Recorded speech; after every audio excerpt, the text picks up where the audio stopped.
நீ புதுசா இருக்கு. ஏக்கோ பக்கத்து வீட்டுக்கு புதுசா குடி வந்திருக்கேன். இந்தாங்க பால் பாயாசம். முகத்தை பார்த்தாலே நல்லா லட்சணமா இருக்கேம்மா, நல்லா இருமா. ஒன்னே ஒண்ணு மறந்துட்டேன். என்னம்மா சொல்லு. பால் பாயாசத்துல பாதி சக்கரை தான் போட்டிருக்கேன், கொஞ்சம் சக்கரை தான் இருந்துச்சு. கொஞ்சோண்டு சீனி போட்டுக்கோங்க என்ன. அப்புறம் எங்க வீட்டு பாயாசத்துலயும் கொஞ்சோண்டு தான் சீனி இருக்கு, கொஞ்சோண்டு சீனி தான் தாங்கல. மர்மோல போயிட்டு கொஞ்சம் சீனி எடுத்து கொடு. சரிங்க அத்தை. ஏம்மா கொஞ்சோண்டு சீனினா கொஞ்சோண்டு எடுத்துட்டு வராத, கொஞ்சம் நிறையவே எடுத்துட்டு வா. ரொம்ப தேங்க்ஸ், நான் போயிட்டு வரேன். அரை மணி நேரத்துக்கு பிறகு. எக்கோ என்னம்மா. எக்கோ தக்காளி வாங்க மறந்துட்டேன், கொஞ்சோண்டு தக்காளி இருந்தா தாங்களே. மர்மோல போய் தக்காளி எடுத்து கொடு. சரிங்க அத்தை.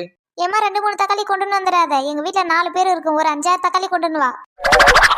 ரொம்ப தேங்க்ஸ்மா. அரை மணி நேரத்திற்கு பிறகு. ஓயாம வரேன்னு தப்பா நினைச்சுக்காதீங்க.